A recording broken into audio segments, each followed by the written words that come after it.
chicken curry.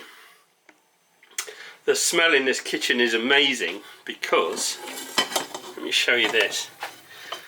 What I did was I deboned the chicken and then I roasted the skeleton and the bits in the oven till they browned off, and then I put them in that pot and poured some water over it and turned it into a stock. So that's cooking away gently, and that'll be the stock from which I build this curry.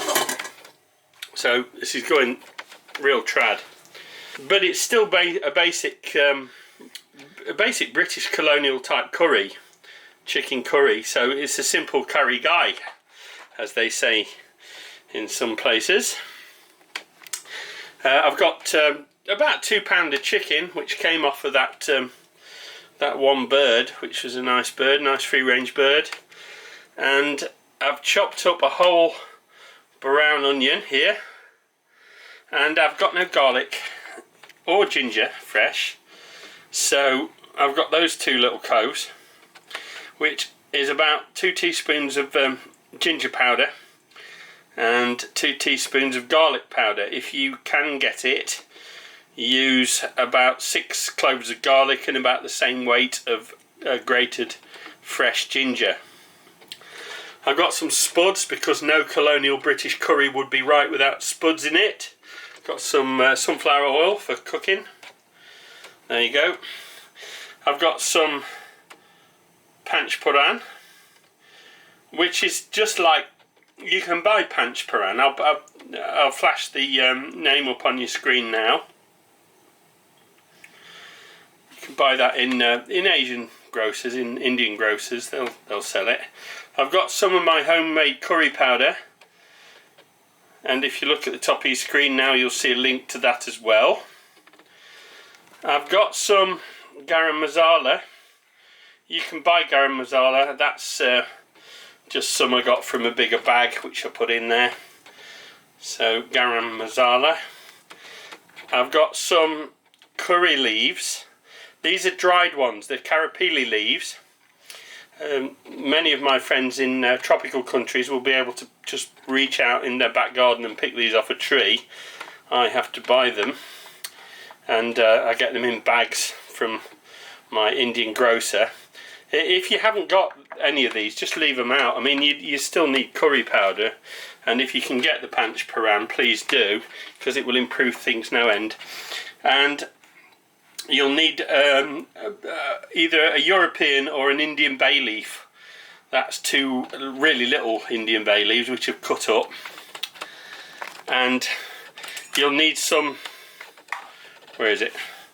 There it is. You'll need some tomato paste, and you'll basically need to fill that spoon with some, which I forgot to do before filming, my bad. And you'll need a whole brown onion as finely chopped as you can manage. And of course you'll need that wonderful stock. If you haven't got a wonderful stock, or you are basically just using chicken breast and not whole chicken cut up like I am, you can just use a chicken stock cube and an equivalent amount of liquid. So you can still make this, even if, right, the things you can omit if you haven't got them is you can omit the curry leaves, you can omit the bay leaf, or you can use a European bay leaf, because they're fairly similar in flavour profile. If you can get garam masala, do, but if you can't, then don't worry about it. If you live in the Caribbean, you can use anchar masala, and curry powder, like I said, there's a link to it above. Okay, let's get started. Alright, we get the pan hot, and into the pan we pour about 4 tablespoons of oil. You need a lot of oil for this, and if you don't like oil, you can always drain it off afterwards. Into the oil you want about a teaspoon of panch purran. Yeah, that goes in, and they'll start to pop fairly soon, seeds. And you want a pinch of curry leaves, maybe a little bit more. There we go. And then you give that a good old stir. And as soon as that starts to pop, which it's already doing, is in goes your onions.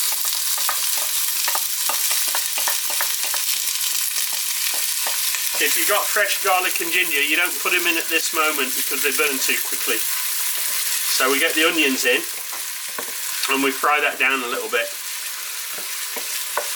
There's more to making a curry than just making a chicken stew and tipping curry powder into it. Alright? That's not the way it's done. So what we like to do is fry down our onions first, and then a little later we start adding the spices to it to make a nice mix.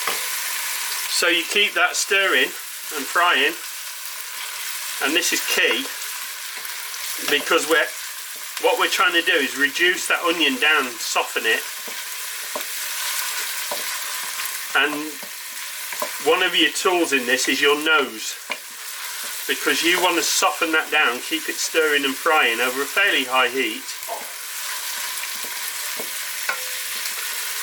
until you get a certain characteristic smell.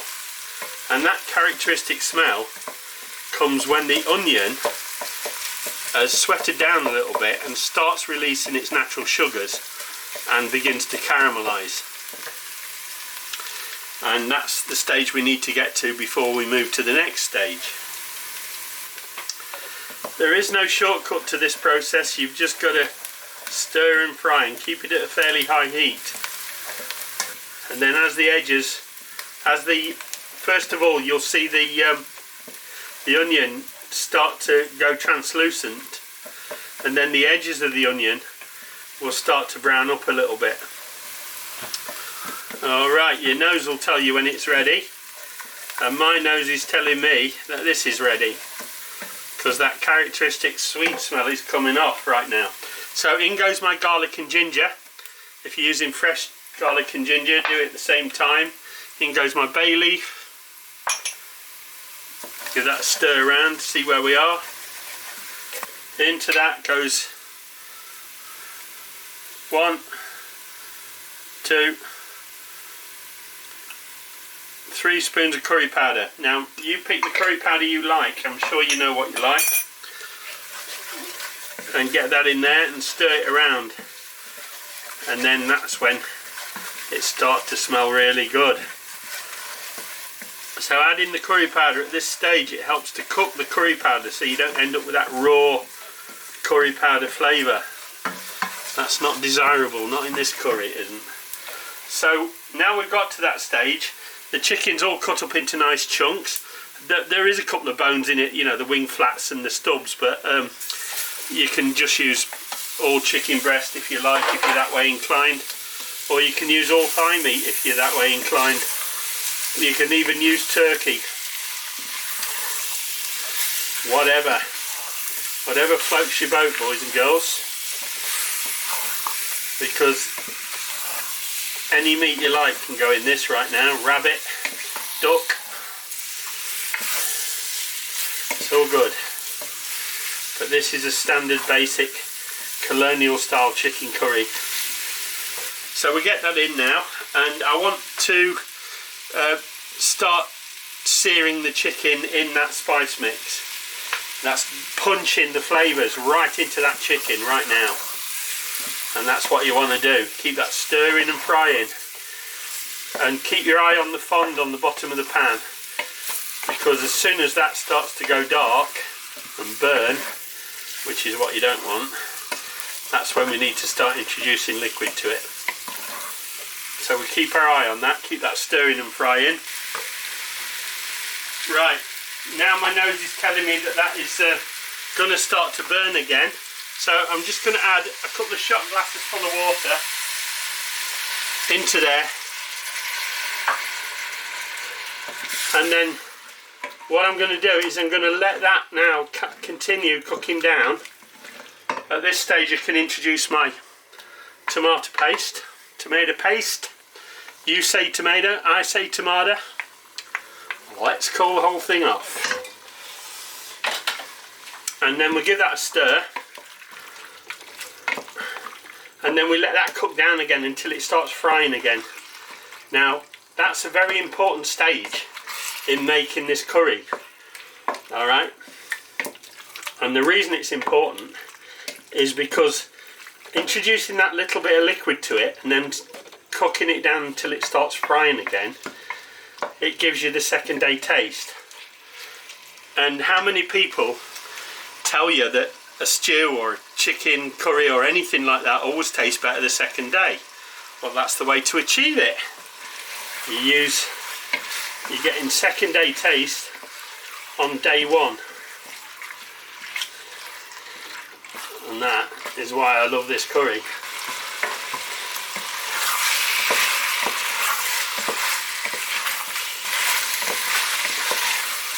And you'll hear it's getting louder and louder and louder the more of that liquid that's evaporating and the more it turns back to frying.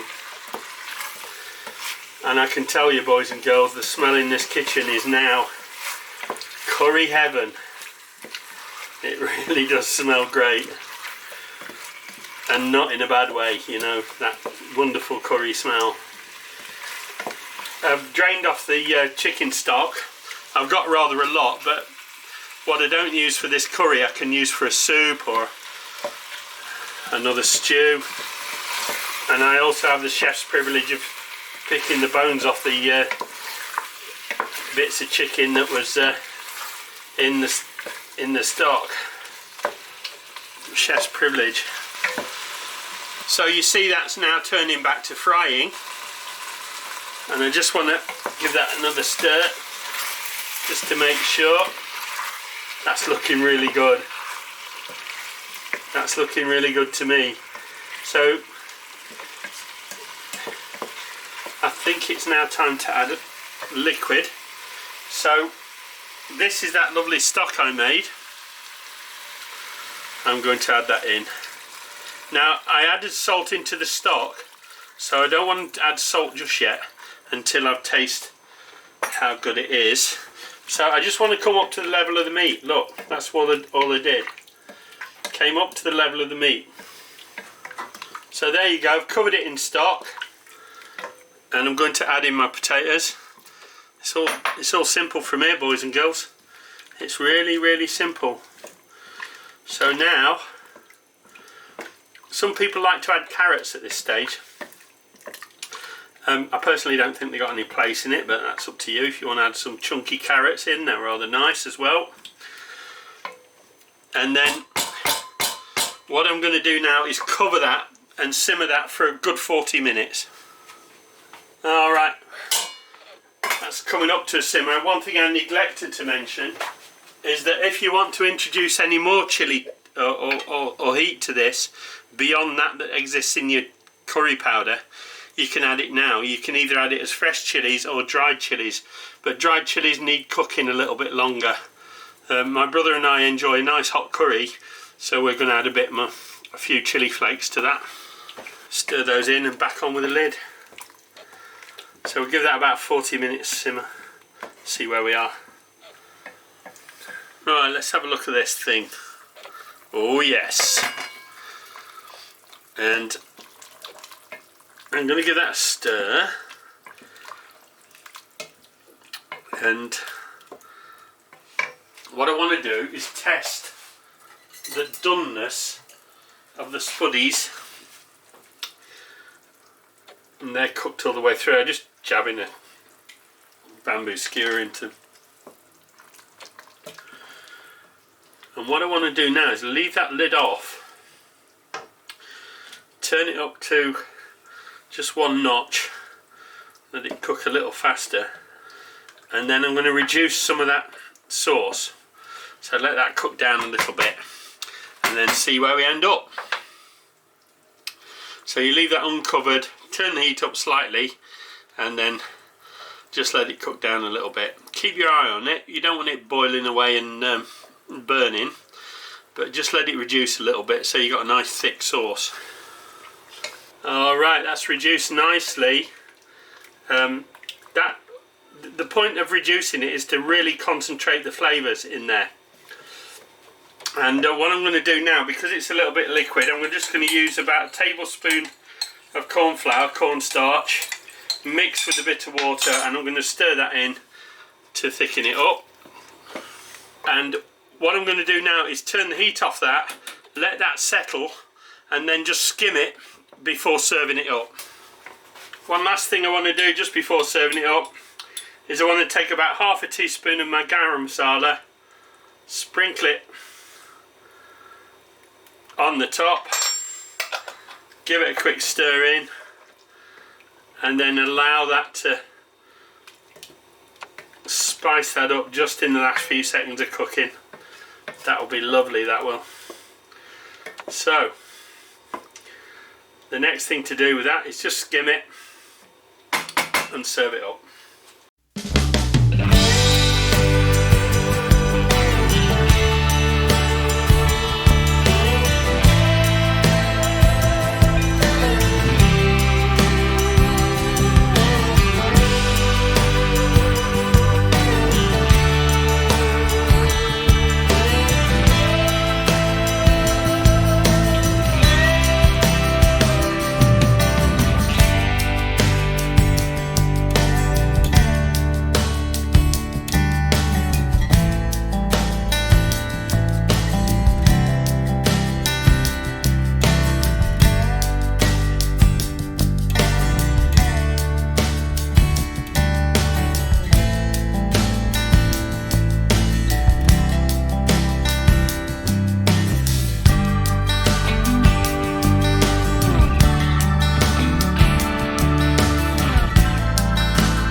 If you have enjoyed this video, please give it a thumbs up.